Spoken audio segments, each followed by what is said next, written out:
Hello and welcome back to the Awakening Her podcast. How is it going, my friend? Welcome. My name is Talia Joy, and if you are new here, I'm so happy you're here. I'm so grateful that our paths have crossed, that you have law of attraction, this type of stuff into your life. That's so exciting. And if you are a returning listener, part of the community, hello, welcome. Thank you so much for being here, for pouring into yourself, for joining me on the show. I'm so happy you're here. I hope you are rested. I hope you're hydrated. I hope you're feeling well. But no matter how you're feeling today, I'm grateful you're here and you are welcome exactly as you are. So today we're talking about momentum and resilience in your everyday life, especially when shit hits the fan. And this has come up in a very interesting way. I'm working with a mentor and we're working with healing and the nervous system and really deep stuff.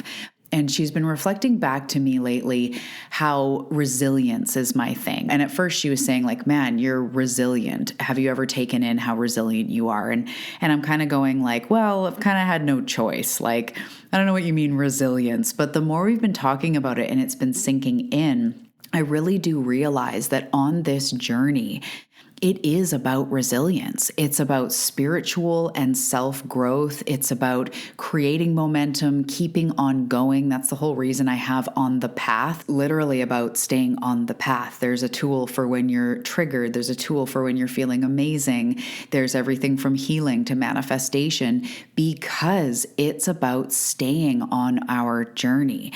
It's about continuing to continue.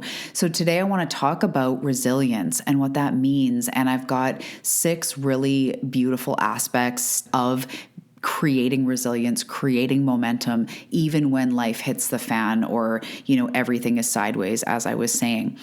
And I was reflecting, preparing for this episode and thinking about everything that me and my mentor have been talking about. I was really seeing how in my eating disorder particularly and that healing journey, and then the addiction aspect of my life, drugs, alcohol, numbing, coping, that kind of thing, those are everyday choices. Like, it consumed my life, both of those things. And it was this every single day.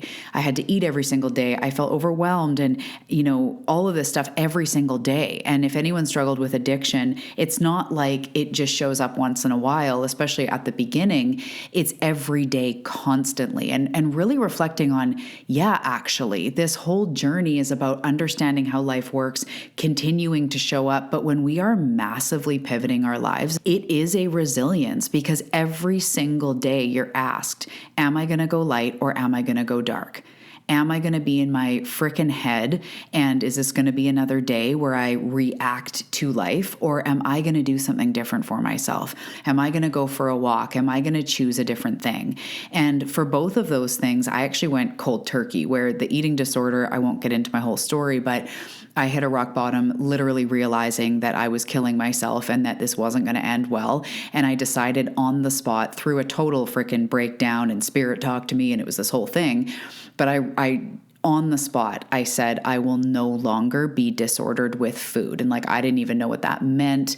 I didn't know. But from that moment forward, I didn't carry out, trigger warning for eating disorder, I didn't carry out things like bulimia and restriction and over-exercising and, believing that if I ate something, I had to work it off for 5 million years. I just stopped and I flailed. It was not easy at all, but I just knew that I had to stop. So the reason why I'm saying this is that is resilience, not just the decision to stop, but everything else after that. Choosing to not pick up the bottle or not log my calories, making an internal decision to not obsess and cut myself down. That to me is harder. The things that happened to me that traumatized me, I had no choice but to just fucking survive, shut down, numb, disassociate, whatever I had to do to survive. But those internal things, the way I spoke to myself, my habits, my behaviors, my self-destruction, self-sabotage, those are the things where I had to practice that stuff. The first 10 years of my recovery was still hit and miss. It's showing up over and over and over. And when it comes to spirit and it comes to my faith and my trust in this path, and even then my business business and healing my body and like chronic pain all the time, and choosing to continue and choosing to keep healing and choosing to be open, that really does require resilience. And so today I want to talk about that. I'm going to talk too in this episode about how it's not just about doing more.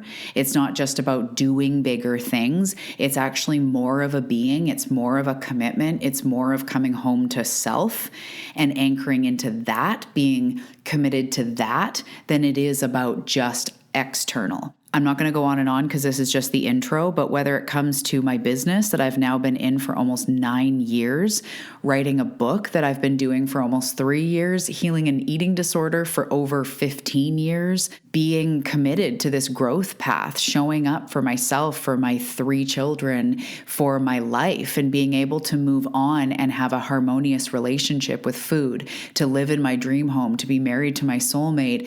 Definitely life is not easy and simple all the time. However, when I reflect on all of this stuff, there is a personal and spiritual resilience. So we're going to head into the episode here in just a second. And as we do, and as the intro's playing, I want you to reflect in your own life what you've already been through and how freaking resilient you are.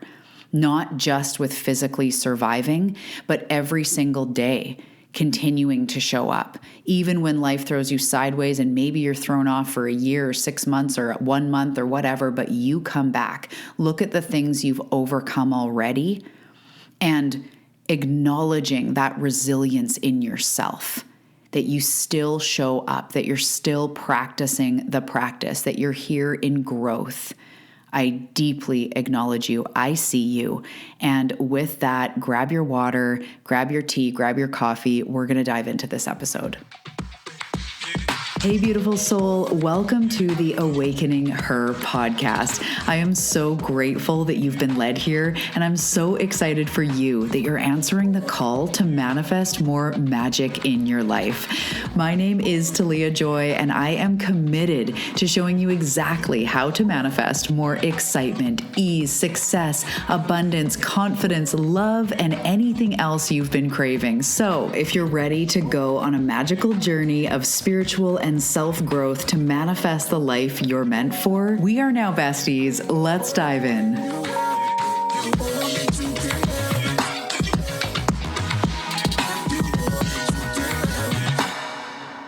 All right. So first I want to define resilience. I just gave you a little tangent about it. You can feel it in your body, in your bones, but I just want to describe it a little bit in words.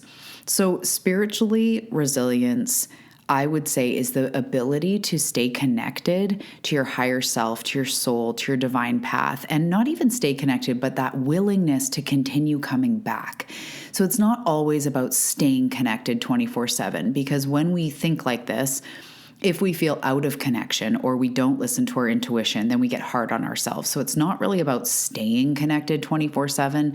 It's about continuing to come back to your higher self, to your highest path, to your soul, to your spirit, to your intuition, even when the world of the 10,000 things, everything physical, your bank account, your family members, the scale, the number on the scale, whatever's trying to pull you out, it's continuing to come back. It's continuing to rise above. It's starting to trust that every part of your journey, even the challenges, is the universe guiding you, and it's working out in your higher good, in your higher favor over your whole life. That, roadblocks are detours, that challenges are healing opportunities. So spiritual resilience to me is about surrendering to the flow of life, having trust, having faith as best you can, at least, moving down that path.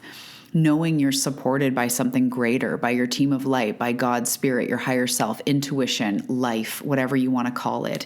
It's having that faith that your challenges and your path and your story is on purpose. So you may not, this is for you to discover. You may not agree with all of this, or you may not have thought of it like this, or maybe it doesn't resonate. It's totally fine. But one thing that I truly believe, and what creates so much faith within myself, is if it's meant to be, if it is what it is, like if it is going on, then it is meant to be.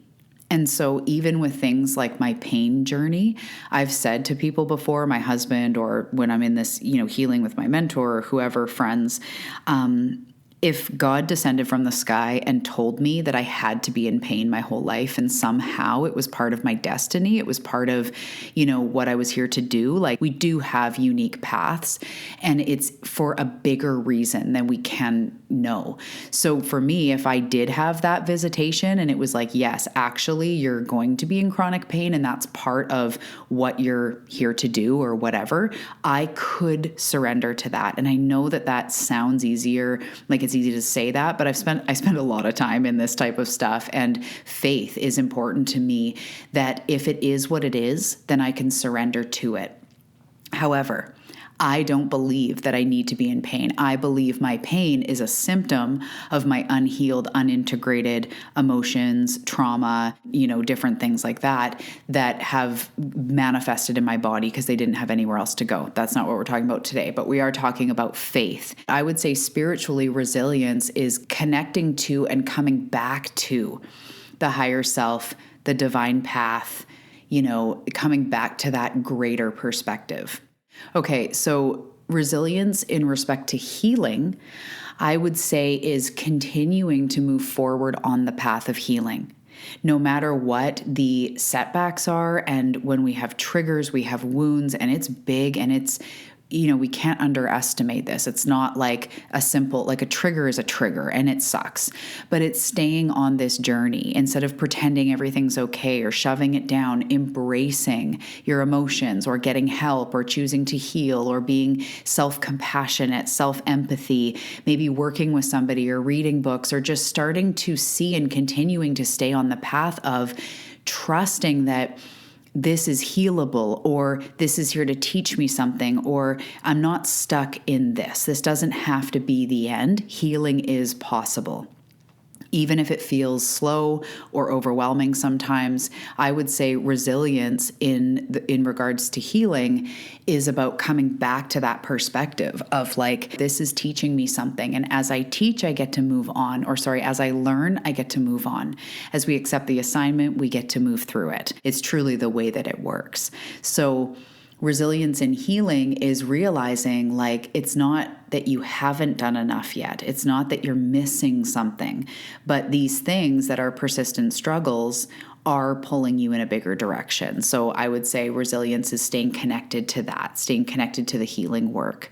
And then in regards to self-growth, resilience is the same type of thing, being committed to your personal evolution. Maybe you're growing toward more health or self-care, self-love, being more productive, getting, more fit, or doing some sort of goal. Resilience is that ability to keep moving toward growth. And I think in my journey, it's always been growth. And then I kind of realized after a bit that it was actually healing work. And then the spiritual aspects kind of always been in there, but healing was the last for me. So these aren't linear, but it's staying on that path of moving forward in an authentic, grounded way. And quickly, before we get into the 6 different ways that we can create this momentum and this resilience, I just want to say this is the entire reason that I created the Momentum Tribe. First and foremost, this is where we learn what it means to continue moving forward in actual real life. Like this is where we integrate the work in a way that is real and we create that resilience and that momentum. And if you're anything like me, you've probably spent a lot of time doing things on your own. I'm like the self-proclaimed lone wolf, maybe you too. And I've always been someone who tends to do things solo, unless I have like a mentor I'm working with for a set amount of time or this thing. But as far as personal growth and building my business and navigating my journey, I pretty much tend to do it on my own. And I always thought that like, I'm just weird, I'm awkward, I don't really fit in with groups. But deep down, I have always longed for community, and that helps so much with the resilience. When I have my bestie that I'm checking in with, or my husband that I can, talk to about things, those things, even if I don't have a million people in my life, those people help me to stay on the path. They help me to believe in myself when I don't, or reflect things back to me that I can't see. And so I just want to say that if you are on this path of momentum and resilience and all this stuff is really resonating with you, I wholeheartedly invite you into the Momentum Tribe. This is where we focus on the healing, the self-growth, the spiritual growth in a supportive space where we don't have to do it alone. And we're coming in with different goals. Some people it's about business, some people it's more spiritual, the healing, and this is a supportive space for you to create that spiritual and self-growth, resilience, and momentum as you move toward your goals. So we're going to go from the beginning of November to the beginning of January to carry you into 2025 with that momentum, that groundedness, that support, and really being excited to start next year already with momentum. So I just wanted to say that. The link is below in the show notes. Okay, so let's get to 6 different tools that are spiritual and also practical self-life or real life, strategies to stay in momentum and to create that resilience. So number 1 is to find your center. Finding your center, coming back to stillness, slowing down when life gets chaotic is actually the most healing and, funny enough, propelling things that you can do. Slowing down is the opposite of trauma. So when we get where we don't know what to do and we have these goals and we're starting to slip into whatever it is, coping strategies, anxiety, whatever, we go into this activated nervous system, this traumatic state. So when life gets chaotic, we need to remember to take a deep breath. Slow down. Find your center. This is going to be spiritually where intuition can find you, your higher self, your guides, that type of thing. You can get a better perspective. But also in, self-growth and everything, these moments help us to stay focused and kind of stop reacting to life and more stop, chill, evaluate, come back to center. Because that is what life is. We're always getting thrown off and all this stuff. But when we try to shove ourselves back into momentum, back into progress, it doesn't work. So the next time that you're starting to feel like life is wild, even if it's right in this very second, take a deep breath. Drop your shoulders, calm your nervous system, tune into your body or your intuition or just the present moment. Even a 5-minute meditation as you're moving toward your goals, even a short amount of time of journaling or a walk outside can do so much when life is hectic. And this stuff does cause momentum. It creates momentum. It creates resilience because we learn how to create safety, security, and even when life is crazy. So this is so much, we're going to talk about this in Momentum Tribe, but this is so much of the nitty gritty of what actually creates progress is being willing to stop freaking out and trying to figure it out and take a breath, take a walk around the block, come back. Come back to the problem or the moment or the thing that's going on from a different perspective. So what I want to say in this first point is find your center. Cultivate more stillness, more deep breaths to just come back to center, because this is where so much of our power is. It's also where our intuition is. Our intuition is not in the, I got to figure it out. That's not where our intuition is. So our highest path is never really going to come from the oh my God, what do? I have to do the right? So whether it's toward a goal or it's just life in general, stillness, breath, center. And we're doing Momentum Tribe over the holidays, so we don't have a call in the week of Christmas, but things like this are really going to help us to navigate the holidays that are coming up. Okay, number 2 is to think about momentum physically. So the point is harness momentum through small steps. But what I want to say is think of physics, think of momentum, think of a snowball rolling down a hill or a car in neutral, right? The small things add up very quickly because of physics. And if you've ever been on in the groove, on the wagon with a certain way of eating or exercise or this or that, it becomes easier to maintain once we get off that hump. If we just go for a walk every day, it actually becomes less resistance to just go because it becomes normal. That is also momentum. So we want to think about small steps that are aligned, and we'll get more to what types of steps and inspired action, but more just realizing that small steps is actually what creates momentum. If you want to get healthy and you're stressed out and kind of go, oh, I can't do an hour workout, so I'm not going to do anything, versus going outside for 10 minutes or lifting weights for 10 minutes or doing a short yoga or going on a quick walk after dinner, those things do add up. And in fact, that is what causes a quantum leap. In the spiritual, a quantum leap is literally small actions that gain momentum, and it creates a huge shift. A quantum leap is not going from sitting on the couch to like booking a speaking gig. It's actually a whole bunch of little actions that caused a momentum that picked up and like flopped it over. Does that make sense? It came over into the material because a whole bunch of small things happened. When you make small shifts aligned with your soul's purpose, aligned with your intuition, every action from a place of intention creates ripples.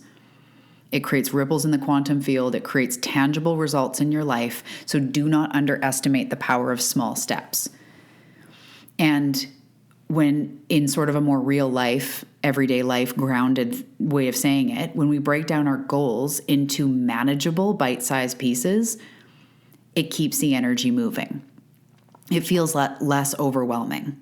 I always, at the beginning of every day of my work day, I almost always feel like, okay, I have a million things to do today.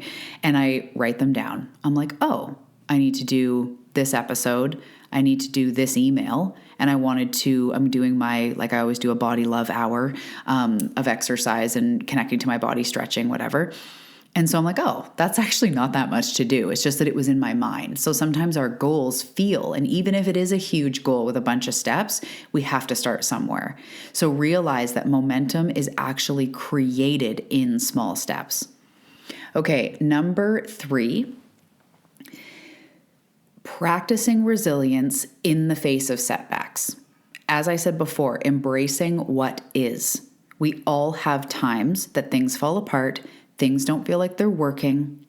We have times when we have total frickin' roadblocks, or we're just so fuzzy, clear, kind of paralyzed and being like in freeze that we're not acting. And all of it is fine. We love ourselves. We are human. We're going to do these things. But resilience is also embracing what is instead of resisting it and continuing on. So the spiritual part here about resilience in the face of setbacks and roadblocks and things like that, I just want to say first, often what happens is we feel like we're not doing it enough, and that's what causes us to leave. We feel like we're not doing it right. I know I've recently uncovered a huge belief that I've held about if I'm not achieving the results or if I'm not experiencing the results that I think I kind of should be, then it means I'm not doing it right. So in the face of like, oh, I'm not doing it right, I'm going to leave and try to pivot and go over here and do this. But often we are on the right path. We just need to continue on it. I want you to hear that. So spiritually, when we have setbacks, try to tune into the part of you that remembers, that knows that the universe, your soul, everything is guiding you even through tough times. Surrendering to what is, tuning back in and going, okay, what's the next best thing I can do from here? Or what is my soul calling me to do here? Or what is one thing I can do to move into my goals even here? Right? Like we get a roadblock and we kind of go like, and like, I know I'll flail, I'll disassociate, I'll numb. I'm like, instead of just almost like, okay, what do we do here? I just saw the image of like Super Mario. You come against a wall and Mario will just like keep walking against the wall and not getting anywhere. You have to pivot, stop, and just go somewhere else. But instead we like drop to our knees and flail and go like, why? And like, I must be doing, that's literally what I do. So I'm not making fun of anyone. Maybe you can see yourself in it, but that's definitely something that I have had a history of doing. So Having resilience in the face of setbacks, literally looking at it as a pivot, as a detour in the right direction, and just reframing the setback, reframing the failure, because what that even means is so human. What is this teaching me? How is this helping me grow? How is this redirecting me? Pretend you just know it's a redirection. So every time there's a roadblock, you're like, oh, okay, it doesn't mean stop. It doesn't mean you're failing. It calls for resilience. Okay, this isn't my path. We got to find another way. Or we just need to stay on the path, but like slightly shift and ask, okay, what can I do from here? So number 4 is connecting to support.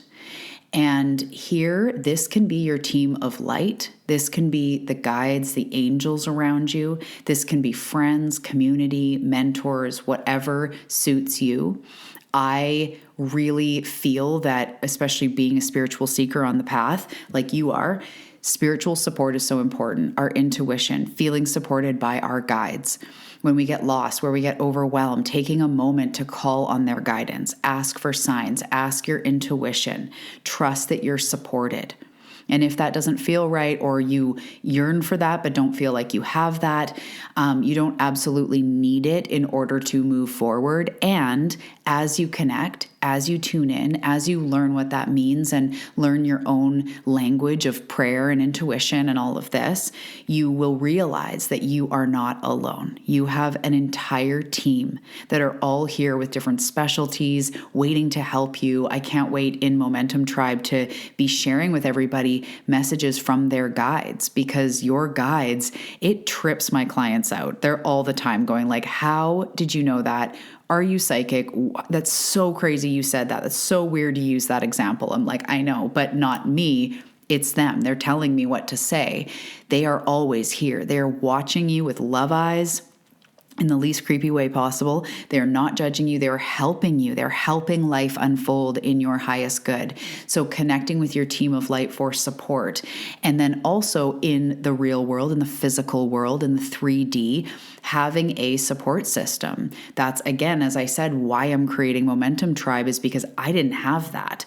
But for you, join us, of course, and looking ongoing how you can support yourself with people who uplift you, who inspire you, who you can have these types of conversations with, or at least people who see you and want you to succeed. And you know what I mean? There are people in our lives that even if they mean well, they don't want us to succeed. Or if we do, they go, oh, that's not going to work, or that's not. We also need people going like, you did what? Oh my goodness, celebrating you. You took your vitamins, you drank your water, you started your business, you whatever it is. I want you to succeed. Those people that you feel that with, that is so important, especially because you're probably an empath on this journey, seeking your light, finding your way. We need people who lift us up. And there's been times I've found that in a book.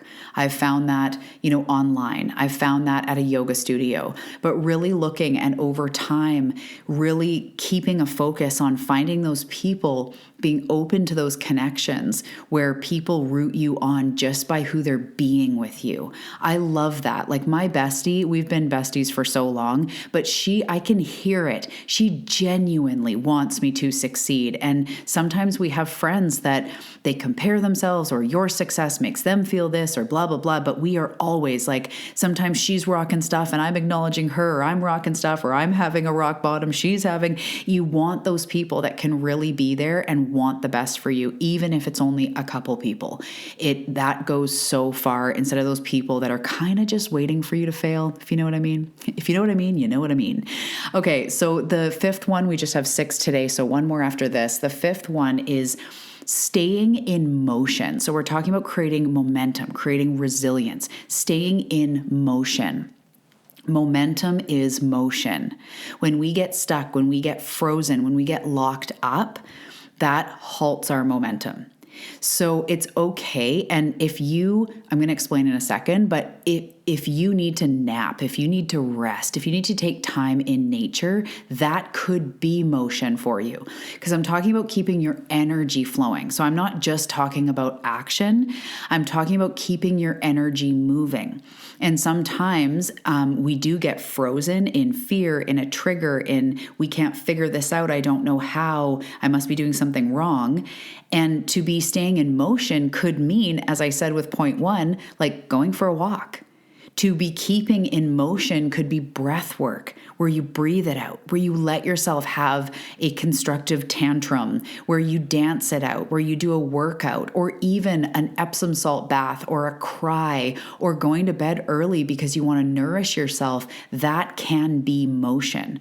It's internally, it's you being in touch with you so that you know what you need and what keeps your energy going. But spiritually, keeping your energy moving. And this could be, imagining yourself in your next end result. Any of these things that I mentioned already. Also like chakra balancing or saging or stomping it out or, chanting, even, yoga, whatever.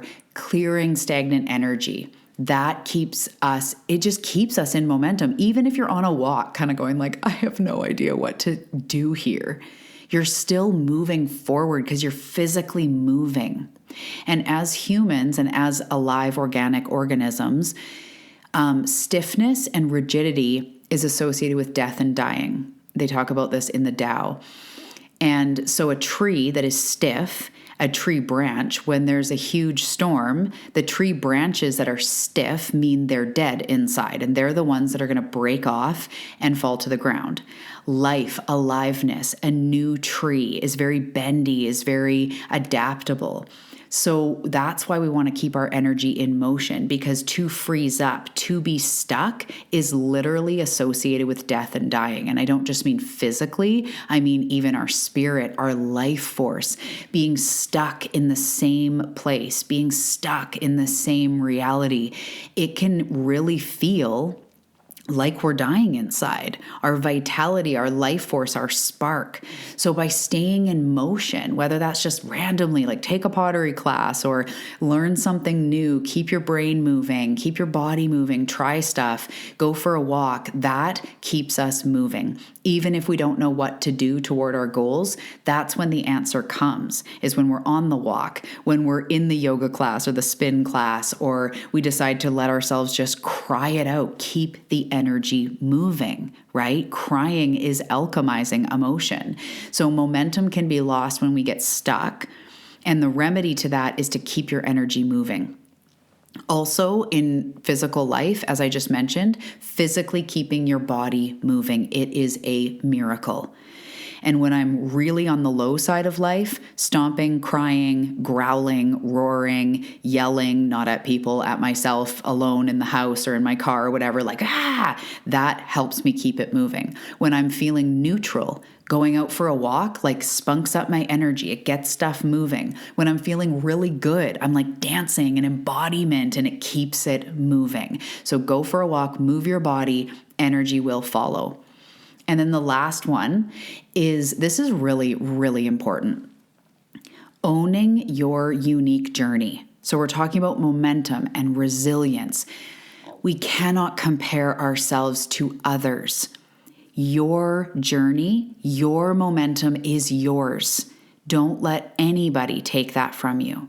And it's so easy to look at what other people are doing. I know this so well. On my healing journey, on my body journey, on my business journey, every freaking coach out there is like, I made $100,000 yesterday. And I'm like, I've been doing this for 9 years. I cannot compare myself to others.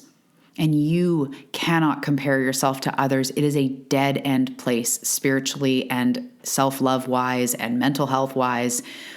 Compare your progress to yourself. Your journey is yours. Look at your own growth. Instead of comparing it to somebody else's reality, look at where you've been, what you've moved through in the last 5 years, 10 years. Look at where you used to be. Look at the things you used to struggle with that you're now not struggling with. Look at your own resilience. That is where we need to draw our inspiration, not what Susie Cream Cheese, whoever Sally McSuccess is doing, what you are doing. Staying in your own lane, reflecting on your own progress. Spiritually, comparing your soul and your divine path to somebody else's divine path, I guess not your soul, you're not comparing souls, but to compare paths is like spirits going like, that is the most human thing ever. Because you are where you need to be. And you don't know what's going on in that person's life. And we all know when we glimpse behind the curtain of the person who looks like they have a perfect life, it turns out it's not so perfect.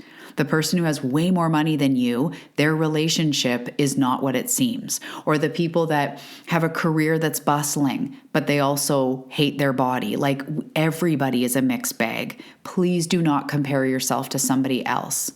And in fact, this is very random, but things like social media and stuff, like I have not even been as active on Instagram. I want to be here on the podcast, real and authentic, honest connection. But I find that even Instagram, it becomes very surface level. And all we're doing is like looking at everyone else living these dream lives with no actual freaking clue how they're really doing. And even if they are actually doing well and thriving in all areas of life, that's great and that's inspiring, and it doesn't need to be compared to you. So don't look at others and pretend that like they have something you don't. That is going to be that feels like, again, a frequency of death and dying to our spirit.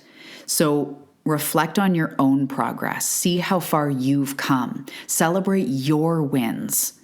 When I order something at a restaurant and I just walk in going like, today I want a burger, and I just order it and I'm like, yep, there's a burger, and I'm grateful for it and I move on, I celebrate myself, because I came from an eating disorder where it took me like an hour to order and everybody would be so frustrated. No matter what I ordered, it was hell in my head. And then I had to work out for the next 7 days to like fix what I had done. And it was awful. So even ordering off a menu with ease, even though it's been more than 10, 15 years, I'm like, holy man, how far I've come.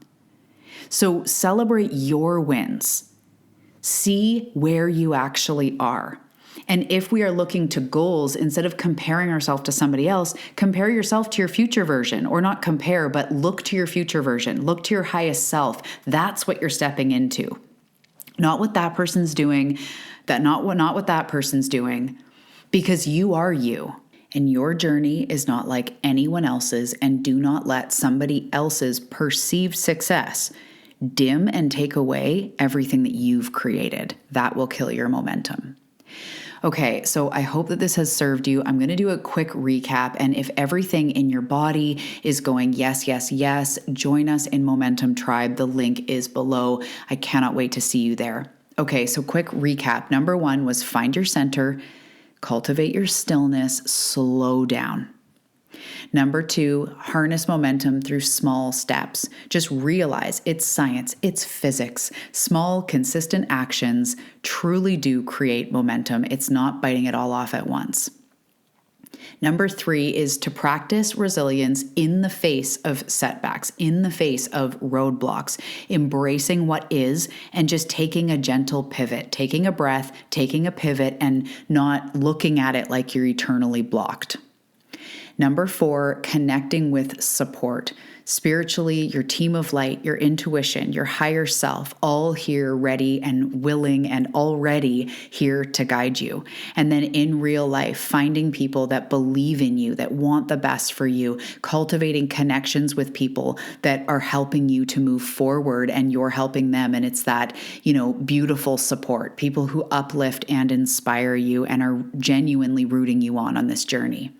Number 5 is staying in motion. So keeping energy flowing, keeping energy going, spiritually keeping your energy flowing, crying, releasing, chakraing, clearing your energy, also keeping your physical body moving, exercising, taking a quick walk in nature, dancing around, going for a walk, doing yoga, whatever it is, keeping that energy moving is so key for momentum.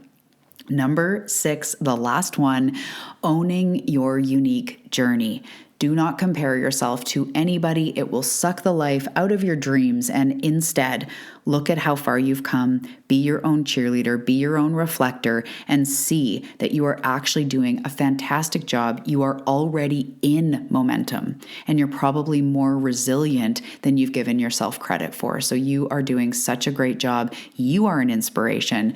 Stay on the path, stay on your journey. Hopefully I'll see you in Momentum Tribe, and I will definitely see you in the next episode. Take care, my love. Have a great day.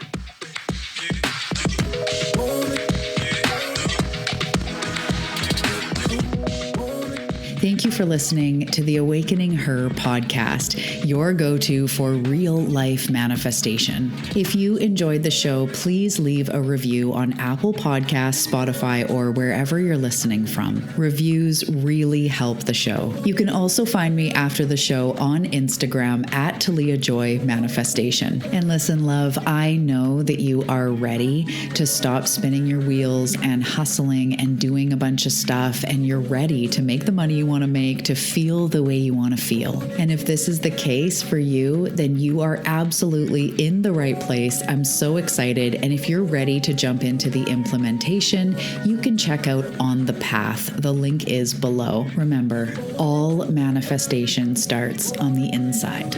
I'll see you in the next episode.